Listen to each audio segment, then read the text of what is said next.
সবাইকে প্রথম আলোর পক্ষ থেকে স্বাগত জানাই। আজকে আপনাদের এই উপস্থিতি আমাদের কাছে অত্যন্ত তাৎপর্যপূর্ণ। আপনারা জানেন,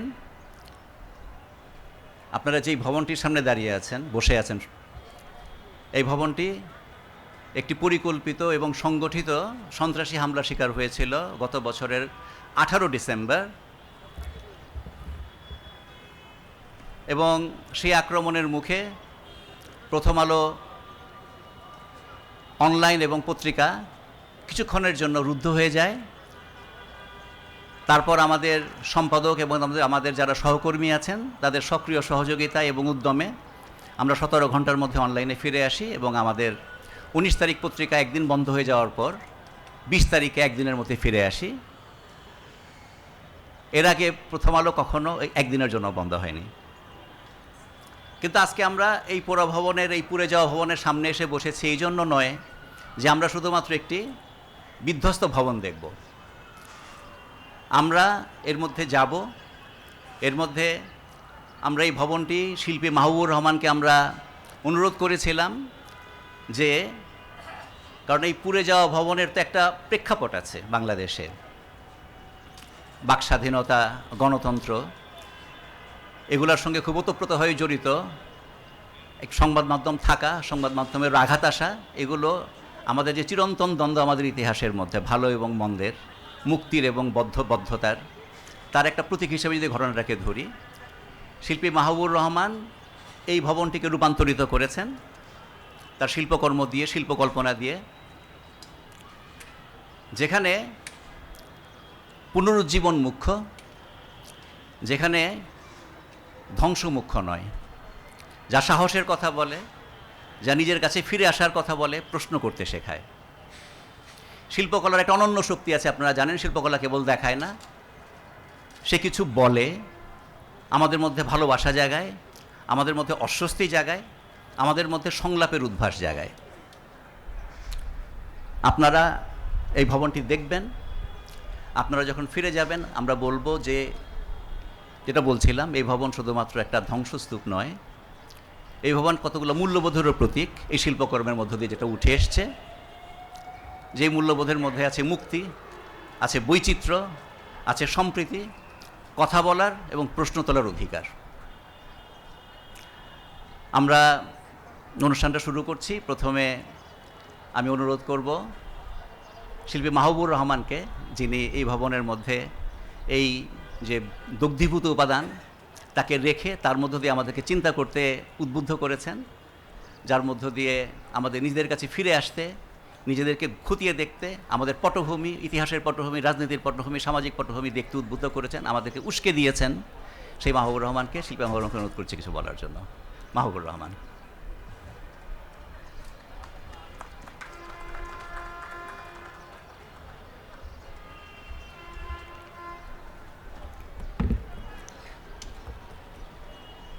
পৃথিবীর মধ্যে যদি কোনো বড় কঠিন কাঠগড়া থাকে সেটা হচ্ছে এই মঞ্চটা। কারণ এতগুলো শব্দের কারিগর এবং শব্দকে এমনভাবে নির্মাণ করে যেটা আমরা সবাই সেই শব্দের উপর নির্ভর করে স্বপ্ন দেখি। তো আমি ভীষণ সামহাও একটু নার্ভাস ফিল করছি যে আপনাদের সামনে কিছু বলার জন্য। প্রথমে আমি আসলে ধন্যবাদ, একটা কমন প্র্যাকটিস, তারপর আমরা দেই একটা শিষ্টাচার। তো আমি প্রথম আলোকে আন্তরিকভাবে আমি আমার ধন্যবাদ জানাচ্ছি। শুধু আমি না, এখানে অনেকেই এত ডেডিকেটেডলি এঙ্গেজ ছিল, সেটা ইমাজিন করা যায় না। এখনও অনেকে, পুরো টিম সারা রাত কাজ করার পর এখনও হাসি মুখে তারা ফান করে বেড়াচ্ছে এবং এনজয় করছে। এইটা হচ্ছে বিউটি, যে কাজ করার যেই বিউটি বা এনার্জি, সেটা হচ্ছে কাজ শেষ হওয়ার পরও শরীর ঝিমিয়ে পড়ছে না, শরীর উজ্জীবিত হচ্ছে। তো যে কোনো অবস্ট্রাগল বা যে কোনো পরিস্থিতির আমরা সম্মুখীন হই, মোকাবেলা করি, মেনে নেই, গা ভাসিয়ে দিই, আবার জেগে উঠি, আবার নতুন করে স্বপ্ন দেখি, আবার ফিরে যাই অতীতের দিকে।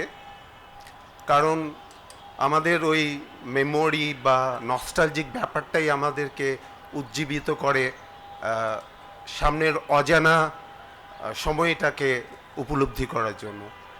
তো এটা একটা খুব চ্যালেঞ্জিং পার্ট ছিল, এই পুরো স্পেসটা নিয়ে কাজ করা। The space is so big, আর অনেকগুলো লেয়ারে।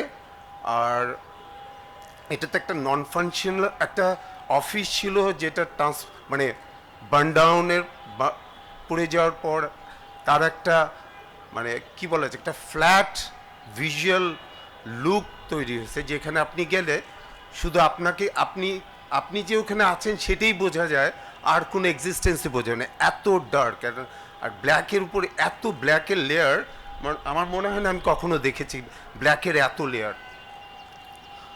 তো এই পুরো স্পেসটাকে ট্রান্সফর্ম করা, স্পেসের যে এলিমেন্টসগুলো, সেই এলিমেন্টসের যে একটা ভাষা, একটা একটা উপকরণের ভাষা, একটা উপকরণের জীবন যে আছে, একটা যে আমরা যে এলিমেন্টসগুলো আমরা ব্যবহার করি, সেটা যে একটা আমাদের আমাদের প্রাণেরই একটা মানে যদিও একটা মেটেরিয়ালস, বাট একটা মেটেরিয়াল যে একটা আত্মিক রিলেশন তৈরি হয় যখন মানুষ ওর সাথে সম্পৃক্ত থাকে, সেটা যখন পুড়ে যায় মনে হয় যে নিজেরই পরিবারের কেউ পুড়ে গেল। ওটা আসলে বস্তু না, ওর মধ্যে অনুভূতি নাই, এটা ভাবাটা মানে ওই রুমটার ভিতরে ঢুকলে মনে হয়নি, মনে হচ্ছে যে ওই কম্পিউটার বলেন, টেবিল বলেন, বইগুলো মনে হচ্ছে যে রীতিমতো শাউট করছে।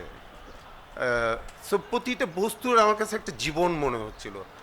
তো এই উপকরণগুলোকে আমি আমার মতন করে এক ধরনের কম্পোজিশন করেছি। কারণ আমি পড়াশোনাই করেছি আর্টের উপর, আর আমার লাইফ অ্যান্ড আর্টের মধ্যে আমি কখনোই আলাদা করিনি। এবং আমি সব কিছুর মধ্যেই শিল্প দেখি, কারণ শিল্প এমন একটা প্রসেস বা এঙ্গেজমেন্ট, যেটার মধ্যে দিয়ে আমরা অ্যাস্থেটিক্স বা যে কোনো আগলি বা বিউটিকে বোঝার ক্যাপাসিটি তৈরি করে। তো আমি মানে ধন্যবাদের লিস্টটা বললে বিশাল হয়ে যাবে, অনেকে মিস হয়ে যাবে। তো আমি মানে আমার পক্ষে থেকে অনেক শিল্পীরা কাজ করেছে, প্রথম আলোর পক্ষ থেকে অনেকেই তার প্রতিষ্ঠানের যারা কাজ করেন তারা কাজ করেছেন, এনডে মতি ভাই, সাজ্জাদ ভাই, তারাও বারবার এসেছে, বারবার ঘুরে দেখেছে, জড়িয়ে ধরেছে। তো পাওনা আসলে কি, শিল্পের সৃষ্টির পাওনা একটাই হচ্ছে হাক করে তার দেহ আরেকজনের দেহের মাঝে মিলিয়ে দেওয়া। অনেক ধন্যবাদ। আশা করি আপনারা প্রদর্শনীটা আপনাদেরকে ভালো লাগতে পারে। আর এই প্রদর্শনীটা শুধু একজন মানুষের জার্নি না, এটা হচ্ছে একটা আপনার সাইকোলজিক্যাল ট্যুর। এটা মেন্টালি বা ভিজুয়ালি আপনাকে একটা ডিরেকশন তৈরি করবে, সেই কারণেই ওইভাবেই ডিজাইনটা করা হয়েছে। সবাইকে অনেক ধন্যবাদ।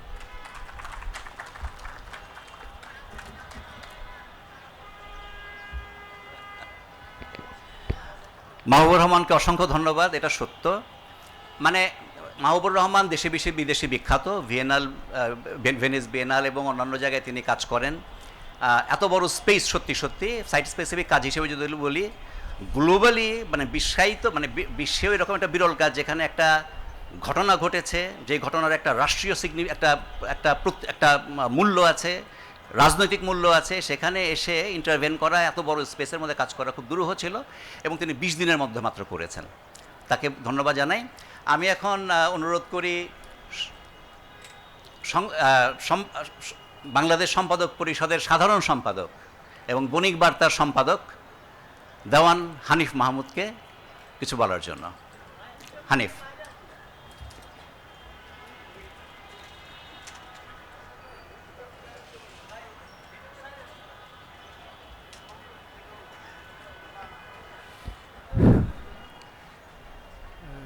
ধন্যবাদ। আহ, প্রথম আলোকে বিশেষভাবে ধন্যবাদ জানাই যে আমরা আমাদের অতীতকে আমরা সংরক্ষণ করি না, এবং প্রথম আলোর উদ্যোগটা বিশেষভাবে আমার কাছে মনে হয় যে এই অর্থে গুরুত্বপূর্ণ। তো আমি বিশেষ কিছু বলবো না, শুধু বলবো যে সাংবাদিকদের কণ্ঠরোধ, পত্রিকা অফিস বন্ধ করা, পৃথিবীর এই ইতিহাস তো অনেক পুরনো ইতিহাস, কিন্তু পত্রিকা অফিস পোড়ানো পৃথিবীতে এই ঘটনা কিন্তু খুব বেশি না, খুবই কম। আপনারা এখন তো ডিজিটালের দুনিয়া, গুগলে সার্চ করলেই আমরা জেনে যাব। তো দুইটা তিনটার বেশি খুব একটা ঘটনা নেই যে পত্রিকা অফিস পোড়ানোর ঘটনা। যা পাওয়া যায় তার মধ্যে দেখা যায় যে 1892 সালে আমেরিকাতে কৃষ্ণাঙ্গরা একটা পত্রিকা বের করতো, মেমফিস ফ্রি স্পিচ। তো ওরা মূলত পত্রিকাটা বের করতো হলো যে বর্ণবাদের বিরুদ্ধে তাদের যে লড়াই, এই পত্রিকাটা ছিল তার মুখপাত্রের মতো। তো 1892 সালে মেমফিস শহরে একটা ধর্ষণের ঘটনা ঘটে। তো ওই ঘটনার পরে পত্রিকায় একটা এডিটোরিয়াল লেখে যে কৃষ্ণাঙ্গদের দায়ী করে যে অভিযোগ করা হচ্ছে সেটা সত্য না। এরপরে শ্বেতাঙ্গরা মব লিঞ্চিং করে সেই পত্রিকাটা পুড়িয়ে দেয়। এটা একটা, আমি বললাম যে আসলে পত্রিকা অফিস পোড়ানোর ঘটনা পৃথিবীতে খুবই বিরল, তার মধ্যে আমি বললাম যে এটা একটা ঘটনা। আপনারা জানেন যে 1971 সালে 25শে মার্চ বাংলাদেশেও একটা পত্রিকার অফিস পড়ে, সংবাদ। এবং আপনারা জানেন যে 232 বংশাল রোডে সেখানে একজন সাংবাদিকও মারা যান। 2025 সালে 18ই ডিসেম্বর প্রথম আলো এবং ডেইলি স্টার দুটো পত্রিকা অফিস পোড়ানো হয়। তো পত্রিকা অফিস পোড়ানো একটা সমাজের লোয়েস্ট অফ দ্য লোয়েস্ট, মানে এর চেয়ে নিম্নমানের ঘটনা থাকে না। এবং পৃথিবীতে যত ধরনের সমাজই থাকুক এই বার্তাটা তারা দিতে চায় না। এবং প্রথম আলো ডেইলি স্টারের পোড়ানোর কারণে কী ক্ষতি হয়েছে আমরা জানি না। প্রথম আলো ডেইলি স্টার এখনও বাংলাদেশের 1 নম্বর পত্রিকায় আছে, কিন্তু সারা পৃথিবীতে বাংলাদেশ সম্পর্কে খুবই খারাপ একটা বার্তা গিয়েছে। এই দেশে পত্রিকার অফিস পোড়ানো হয়, যেটা পৃথিবীতে খুবই বিরল। ধন্যবাদ প্রথম আলোকে এই ইতিহাস সংরক্ষণ করার জন্য। ধন্যবাদ।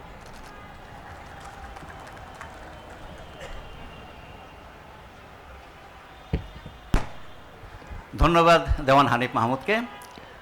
হ্যাঁ, আমাদের শিল্পীর কথাও বলি, উনি এই জন্য এখানে এই যে মৃত্যু এবং জীবন, দুগ্ধীভূত উপাদান এবং তার সঙ্গে সচল এবং সপ্রাণ বস্তু এবং তার সঙ্গে অনেক কিছু আপনারা দেখবেন, ভিডিও ছবি দিয়ে একটা জিনিস করেছেন। আপনারা যদি যান আপনারা সেটা উপলব্ধি করবেন।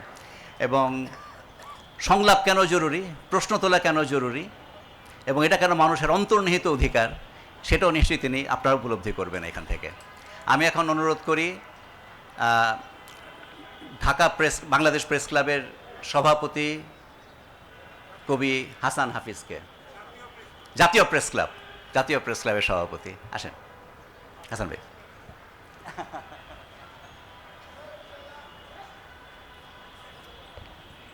বিসমিল্লাহির রহমানির রহিম। ধ্বংস এবং সৃষ্টি যে একসঙ্গে থাকতে পারে সেটা আপনারা এটার ভেতরে গেলে দেখবেন। আমি দেখেছি এবং আমি দেখে যুগপৎ বিস্মিত, শিহরিত, চমৎকৃত হয়েছি, বিস্মিত হয়েছি যে আমাদের বর্বরতার যে নমুনা এখানে আছে, আমাদের জাতীয় বর্বরতার, যেটা আমাদের মননকে এখানে পুড়িয়ে ফেলা হয়েছে, সেটা থেকে যে করটির থেকে কঙ্কাল থেকে যে আমরা একটা অঙ্কুর হয় স্বাধীনতার মধ্যে, আমরা সেটা দেখেছি। 71-এর রক্তাপ্লাবিত যেই মুক্তিযুদ্ধ সেখানে আমরা দেখেছি। আবার আমরা দেখেছি যে একটা গণতান্ত্রিক অভিযাত্রা, যে উত্তরণের যে একটা ট্রানজিশন পিরিয়ড, যেটা অন্তর্বর্তী সরকারের সময় ঘটেছে, সংগঠিত হয়েছে, এই দায়িত্ব তাদেরকে নিতে হবে, এই ব্যর্থতার দায়িত্ব তাদেরকে নিতে হবে। এবং সংবাদপত্র শিল্প যে আক্রান্ত হয়েছে, এর আগেও নিকট অতীতে আমরা দেখেছি ফেসিবাদী সময়ে 1.5 দশকের বেশি সময় ধরে সংবাদপত্র বন্ধ করে দেওয়া হয়েছে, সম্পাদকদেরকে গ্রেপ্তার করা হয়েছে, জেল জুলুম, হুলিয়া, নিপীড়ন, সংবাদপত্র বন্ধ, মিডিয়া বন্ধ, সেগুলি আমরা দেখেছি। সেগুলিতে অনেকের অভিযোগ যে প্রথম আলো এবং ডেইলি স্টার সেই সংগ্রামে শরিক ছিল না, কিন্তু তারা যখন আক্রান্ত হয়েছে তখন একটা তাদের মধ্যে সেই বোধোদয়টা হয়েছে। এখন এখানে কোনো আশরাফ আত্রাফ নেই, আসলে সবাই মিলে এটাকে রুখতে হবে, এই ধ্বংসকে আমাদের নতুন জেনারেশনকে আনতে হবে। আমার যেটা সাজেশন থাকবে যে এইটার যেন একটা বিবরণ থাকে বাংলায় এবং ইংরেজিতে, সম্ভব হলে বিশ্বের যেগুলি বেশি স্পোকেন ভাষা আছে সেগুলিতে। এটা একটা অত্যন্ত সুন্দর লাইট অ্যান্ড সাউন্ড, এখানে শিল্পকর্মের অনেক সংমিশ্রণ ঘটেছে, এখানে কোলাজ আছে, এখানে ইনস্টলেশন আছে, এখানে পেন্টিং আছে, এখানে সব কিছুই আছে কিন্তু। এবং প্রমিথিউস, যে শৃঙ্খলিত প্রমিথিউস যেটা দোতলায় আছে, কাঁটাতারের ভিতর দিয়ে তরুণরা যাচ্ছে, আপনি দেখলে শিউরে উঠবেন। আমার সৌভাগ্য হয়েছিল জাপানের কিতাকিউসুতে 26 বছর আগে লাইট অ্যান্ড সাউন্ড দেখার। আমি গর্বিতভাবে বলতে চাই তার থেকে অনেক বেশি উন্নত মানের ইনস্টলেশন এটা হয়েছে। এটা আমাদের মননের উপরে যে আঘাত হেনেছে, আমাদের বর্বর শক্তি, পাশবিক শক্তি, সেটা আমাদের উত্তর প্রজন্মকে এনে দেখাতে হবে। এবং আমার সাজেশন থাকবে ডেইলি স্টারও যে আক্রান্ত হয়েছে সেইটাকেও একটা ছোট এক্সটেনশন হিসেবে এটার আরেকটা রাখা দরকার, একটা প্রতীকী হলেও। এখানে তো পুরো ভবনটাই উৎসর্গ করা হয়েছে, ডেইলি স্টারের কোনো একটা কক্ষকেও কিন্তু আমি জানি যে গোয়েন্দা তথ্য কিন্তু পর্যাপ্ত ছিল না এবং সরকার কিন্তু দৃঢ়তার অভাবেই কিন্তু এটাকে রক্ষা করতে পারেনি। সুতরাং এখন আমরা নতুন বাংলাদেশে প্রবেশ করেছি, গণতান্ত্রিক অভিযাত্রায় বহুল প্রতীক্ষিত নির্বাচনের পরে।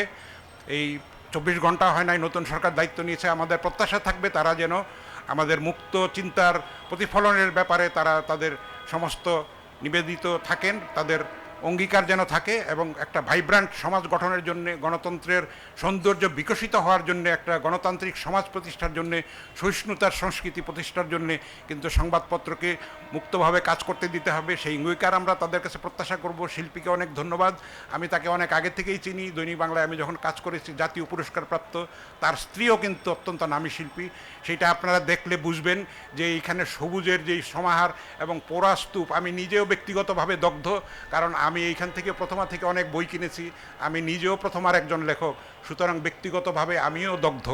আমরা যেই এই দগ্ধতার থেকে যেই ফিনিক্স পাখির মতো আমরা আবার উত্তরণ ঘটাতে পারি, আমাদের নতুন প্রজন্মকে এখানে এনে দেখাতে হবে, তাদেরকে বোঝাতে হবে, একটা তাদের সেই বিবরণ যেন থাকে, এখানে লিখিতভাবে থাকতে পারে, ডিজিটাল ফর্মে থাকতে পারে। আমরা সেই একটা অভিনব কাজ করার জন্য প্রথম আলোকে অভিনন্দন জানাচ্ছি, এবং এই বেদনাদায়ক অধ্যায় থেকে আমরা যেন একটু গুণগত ইতিবাচক ভবিষ্যতের দিকে আমরা যেতে পারি, সেই প্রত্যাশাটা থাকবে। আপনাদের সবাইকে ধন্যবাদ, অনেক অভিনন্দন।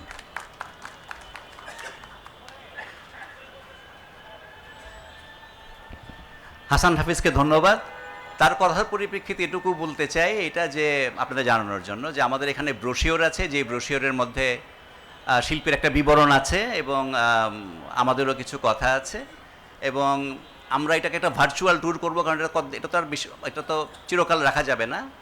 আমরা একটা ওয়েবসাইট উদ্বোধন করছি, একটা মিনি সাইট, এই পুরো ধ্বংসযজ্ঞ নিয়ে আমাদের এখানে যা হয়েছে, সেখানে এই প্রদর্শনী একটা স্থায়ীভাবে ভার্চুয়াল ট্যুর হিসেবে সংরক্ষিত থাকবে। এবার আমি অনুরোধ করছি বিএফইউজের মহাসচিব কাদের গনি চৌধুরীকে সংক্ষেপে কিছু বলার জন্যে।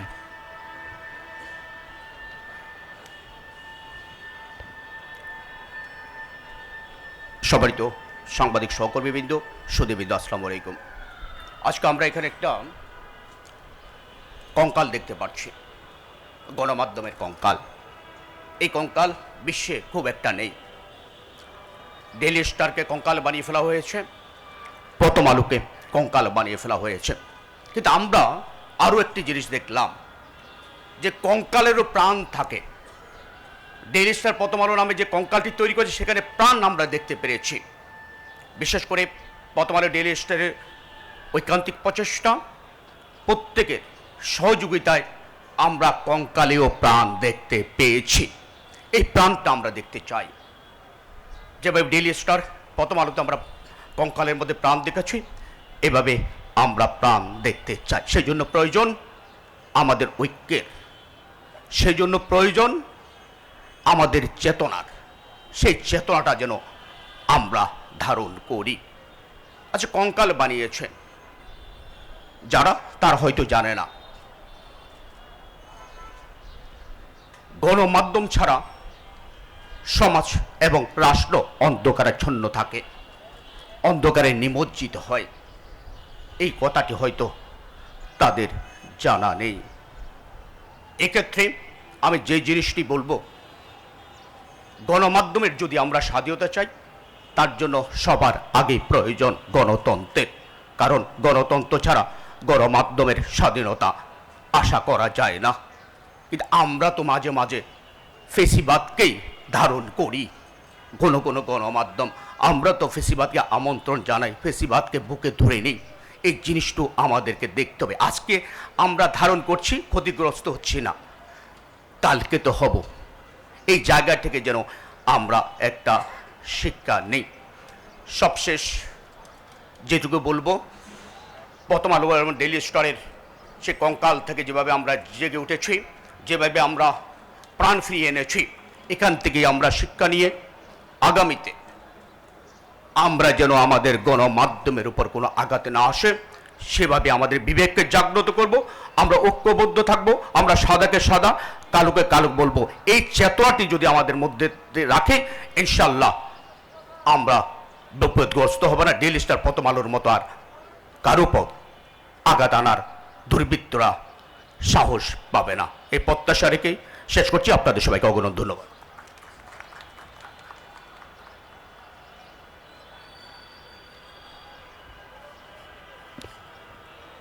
এবার আমি অনুরোধ করছি Bangladesh news papers owners association নোয়াবের সভাপতি জনাব একে আজাদকে কিছু বলার জন্য।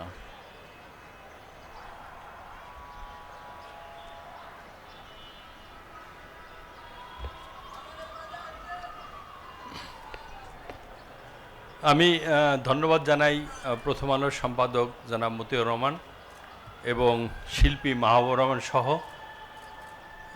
প্রথম আলোর সকল কর্মকর্তা কর্মচারী সাংবাদিক বন্ধুদেরকে। আমি এখানে আসার আগে ঘুরে দেখে এসেছি, যেভাবে পোড়ানো হয়েছে সত্যি খুব খারাপ লেগেছে, কষ্ট পেয়েছি।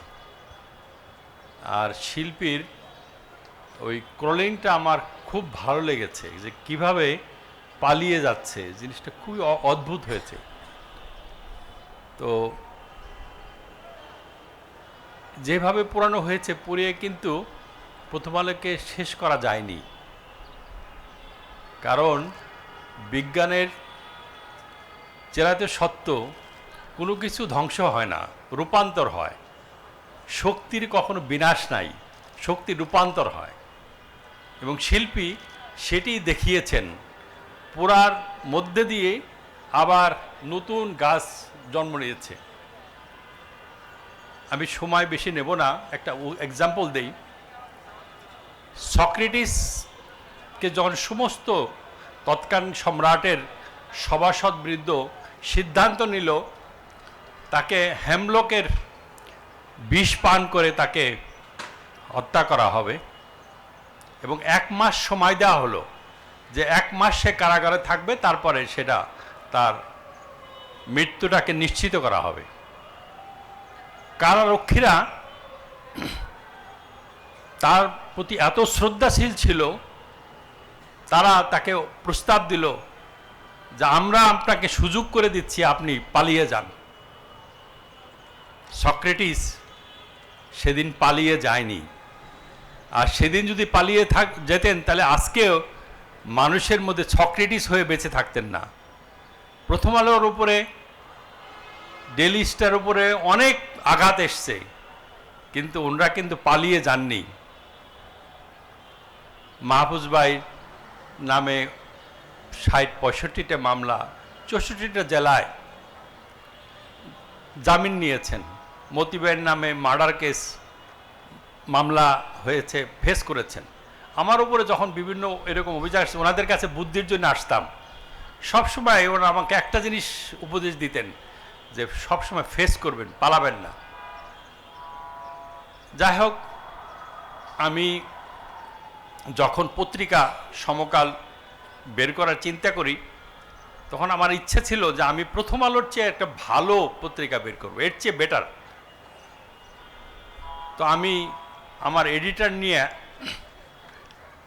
সারা বাংলাদেশ ঘুরলাম যে কিভাবে সার্কুলেশন বাড়ানো যায়।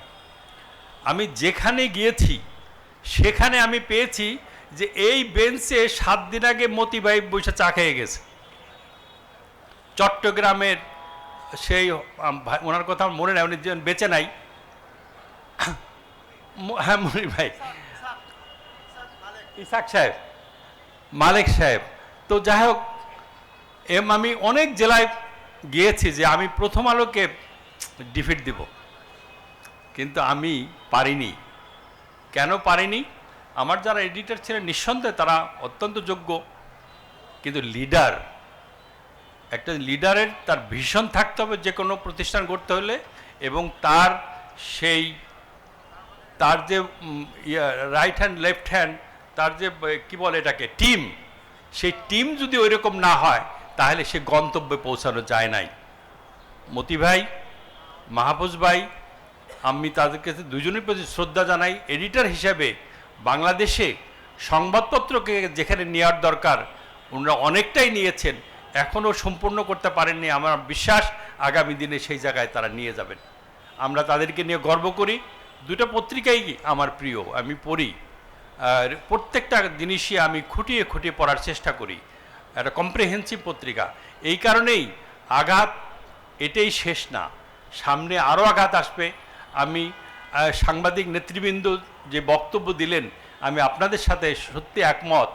যদি আমরা ঐক্যবদ্ধ থাকি, প্রকাশক, সম্পাদক এবং সাংবাদিক নেতৃবৃন্দ, সাংবাদিক ভাই বোনেরা, যদি আমরা, তাহলে যে কোনো অপশক্তি হোক না কেন, যে কোনো শক্তি হোক না কেন, আমাদের পরে পুনরায় আঘাত করার ব্যাপারে চিন্তা করবে এবং আমরা প্রতিঘাত দিব। এইরকমভাবে আমরা তৈরি হব আগামী দিনে। সেই জন্যেই আমরা যে একটা সম্মেলন কিছুদিন আগে করেছি, আমি দুর্ভাগ্যবশত সেই সম্মেলনের একজন উদ্যোক্তা হওয়া সত্ত্বেও থাকতে পারিনি। আগামী দিনে আমরা সিদ্ধান্ত নিয়েছি আপনাদেরকে নিয়ে আবার বসে আমাদের সেই একতাটাকে আরও কীভাবে স্ট্রেনথেন করা যায়, আমরা সেই ব্যাপারে একসাথে কাজ করব। আগামী দিনে যে কোনো পরিস্থিতিতে আমাদের সেই ঐক্যকে ধারণ করে প্রথম আলো, ডেইলি স্টার যেভাবে প্রতিকূলতার মধ্যে এগিয়ে যাচ্ছে, আমরা সকলে সেভাবে এগিয়ে যাব। আবারও তাদেরকে ধন্যবাদ জানিয়ে আমার বক্তব্য শেষ করছি। সকলকে ধন্যবাদ।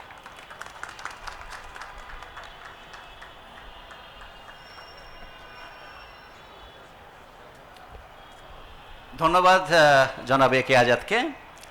এখানে অনেক অন্যান্য বিভিন্ন সংবাদ মাধ্যমের সম্পাদকরা এসছেন, অনেক প্রবীণ সাংবাদিক এসছেন, সংবাদপত্র নিয়ে কাজ করেন বিভিন্ন প্রতিষ্ঠানের লোকেরা এসছেন এবং সাংবাদিক নেতারা এসছেন, যেমন ঢাকা সাংবাদিক ইউনিয়নের সভাপতি শহীদুল ইসলাম, ঢাকা রিপোর্টার্স ইউনিটির সাধারণ সম্পাদক মইনুল হাসান সোহেল, ডিক্যাবের সাধারণ সম্পাদক ইমরুল কায়েস, ইকোনমিক রিপোর্টার্স ফোরামের সভাপতি দৌলত আক্তার মালা, ফটো সংবাদ অ্যাসোসিয়েশনের সভাপতি জনাব এম মহসিন, অনেকে এসছেন। এখন সবাইকে যদি আমরা কথা বলতে দিই তাহলে তো আর আজকে প্রদর্শনী দেখতে পারবো না। আমরা সংক্ষিপ্ত করব। প্রতীকী হিসেবে সবার পক্ষ থেকে শুধু মাহফুজ আনাম, আরেকটি ক্ষতিগ্রস্ত ভবন আমাদের সঙ্গে সঙ্গে যারা হয়েছেন বিপুলভাবে, সেই পত্রিকার সম্পাদক মাহফুজ আনামকে কিছু বলতে অনুরোধ করছি সংক্ষিপ্তভাবে।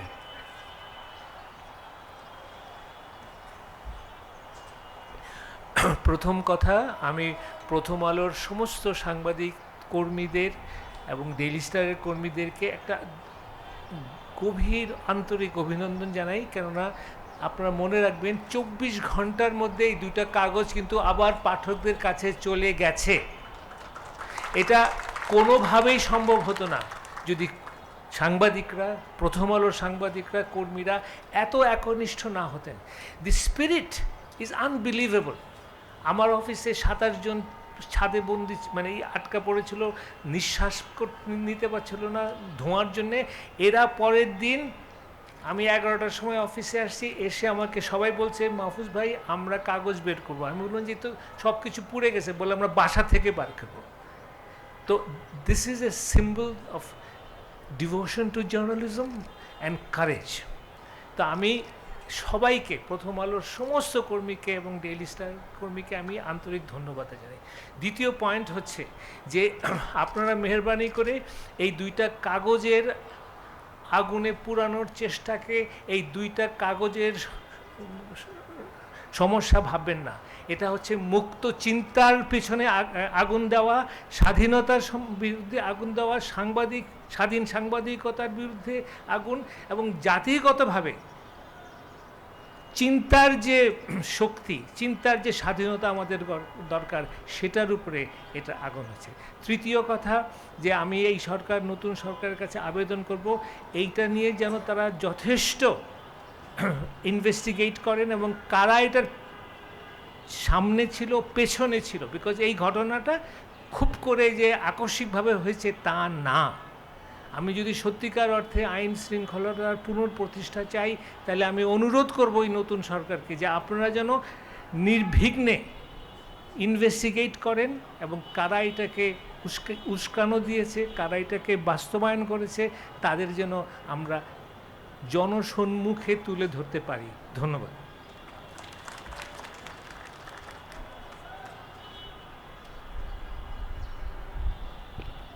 এবার সমাপনী বক্তব্য আমি দেবেন প্রথম আলো সম্পাদক মতিউর রহমান। তার আগে একটা কথা বলি, এই মতি ভাইয়ের বক্তব্যের পরে আমাদের আমন্ত্রিত অতিথিরা প্রদর্শনী দেখতে ঢুকবেন ভেতরে।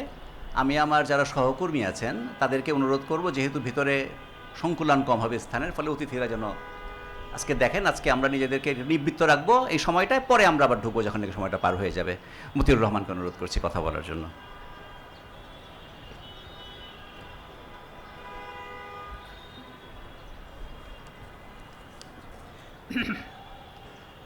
সবাইকে শুভেচ্ছা এবং ধন্যবাদ। একটু রোদ, মানে শীতের শেষে প্রথম বোধহয় একটু বেশি রোদ আজকে। আমার ভেবেছিলাম একটু কম হবে, অর্থাৎ রোদের মধ্যে থাকলেও হয়ে যাবে ব্যাপারটা। যে একটু কষ্ট হচ্ছে সবাই কাছে ক্ষমা প্রার্থী। প্রথম আমি এমনি লম্বা কিছু বলার নাই, আসলে অনেক ভালো আলোচনা হয়ে গেছে। আমি শুরুতে বলবো যে আমাদের যে শিল্পী বন্ধু মাহবুবুর রহমান, আমি তাকে ফোন করি, সে তখন দেশের বাইরে, আবার দেশে আসলো, আবার বাইরে গেলো, আবার আসলো। এইভাবে বিগত বলা যায় প্রায় 1 মাস সময় এর পিছনে ব্যয় করেছে। সে দিল্লি গেছে, সেখানেও বসে দিনরাত কাজ করেছে আমাদের প্রদর্শনীর জন্যে, এসেছে আমাদের জন্য কাজ করেছে। এবং এটা বলতে আমার দ্বিধা নাই যে গতকাল রাতে তার স্ত্রী হাসপাতালে ছিল, মাহবুব সেখানে হাসপাতালে ছিল, সকালবেলা আবার এসে পৌঁছেছে, কিছু কাজ বাকি ছিল। এবং এই প্রদর্শনীর এর সবটুকুর সকল কৃতিত্ব শিল্পী মাহবুবুর রহমানের। তার জন্য আমরা একটা বড় হাততালি দিই। এবং তার অসুস্থ স্ত্রী, তার প্রতি আমাদের ধন্যবাদ, কৃতজ্ঞতা। আমাদের বন্ধু তিনিও। আর মাহবুবের সঙ্গে 10, 15, 20, 25 জনের একটা বড় টিম কাজ করেছে। সেটা খুবই গুরুত্বপূর্ণ তার কাজগুলো। গতকাল সারা রাত কাজ হয়েছে। শিল্পীদের একাগ্রতা, পরিশ্রম, ধৈর্য এবং প্রতিনিয়ত পরিবর্তন, নতুন কিছু করার আগ্রহ, এটা মাহবুবুর রহমান মাহবুবের মতো একজন শিল্পীর পক্ষে এটা করা সম্ভব। আমরা শিল্পকলা দেখতে অভ্যস্ত, হাতে আঁকা, প্রিন্ট, তেলে, রঙে, জল রঙে ইত্যাদিতে। তিনি এসবের মধ্যে থাকেন, কিন্তু তার মূল আগ্রহ ইনস্টলেশন, স্থাপত্য, শিল্প ইত্যাদি বিষয়। এবং আমি মনে করি সে অনেক পরিশ্রম করেছে, এটা ঠিক। এই পরিশ্রমের মূল্য কী হবে এটা আমি বলতে পারবো না, তবে এটা বলতে পারে মাহবুব এটা স্বীকার করে যে তিনি একটা বড় সুযোগও পেয়েছেন। 4 তলা 5 তলা একটা ভবনে ভেঙে চুরে চুরমার, সেটাকে নতুন করে উপস্থাপন করা এবং সেটা থেকে আরও নতুন জীবন তৈরি করার একটা স্বপ্নের জগৎ তিনি আমাদের জন্য তৈরি করেছেন। তাকে বিশেষভাবে ধন্যবাদ, কৃতজ্ঞতা জানাই।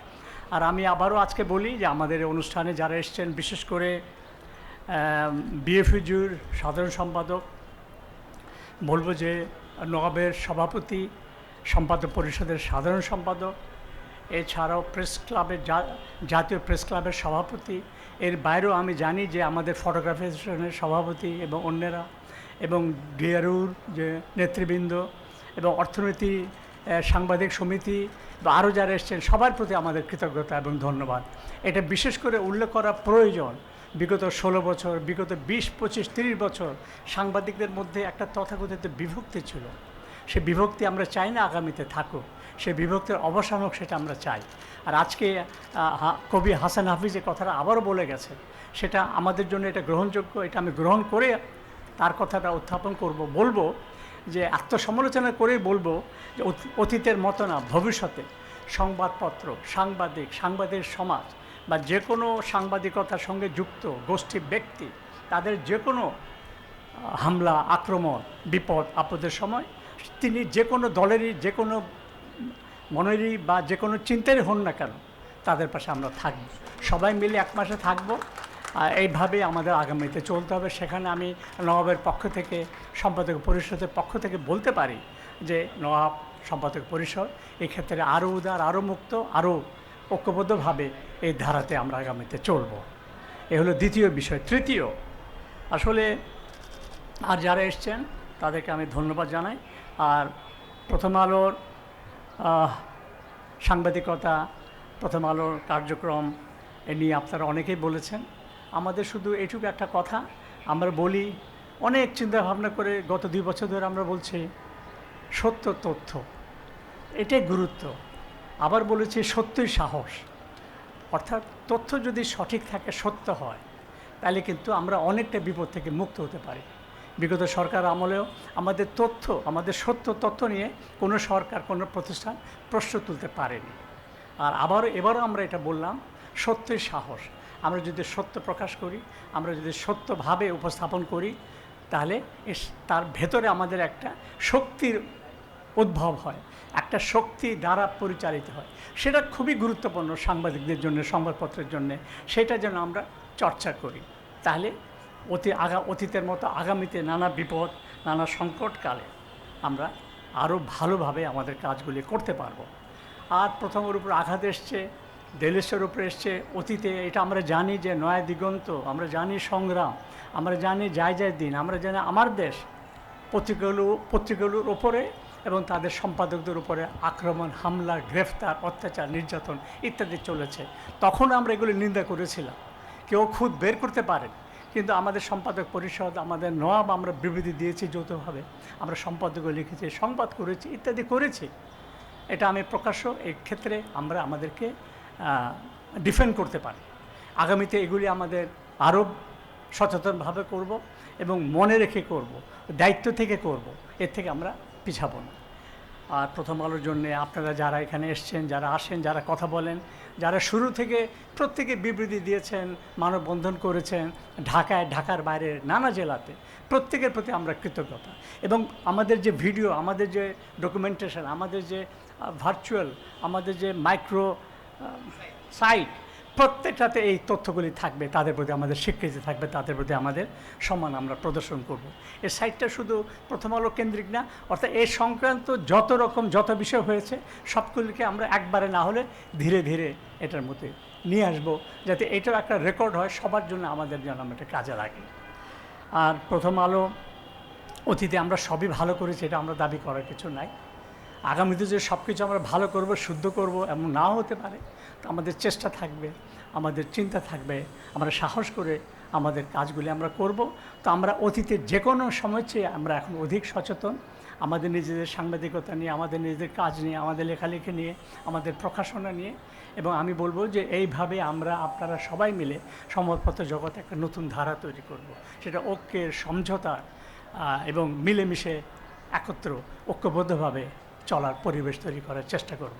ইতিমধ্যে গত 2 মাসে এই আমাদের ঘটনাকে কেন্দ্র করে বৃহত্তরভাবে সাংবাদিক সমাজ, সম্পাদকরা মিলিতভাবে যে ঐক্য হয়েছে, যে দৃঢ়ভাবে ঐক্যতার সঙ্গে বিরাট সম্মেলন আমরা করেছি, এই ধারাটা অব্যাহত থাকবে। সে ধারা অব্যাহত রাখার জন্যে আমাদের সর্বাত্মক চেষ্টা থাকবে। আজকেও তারই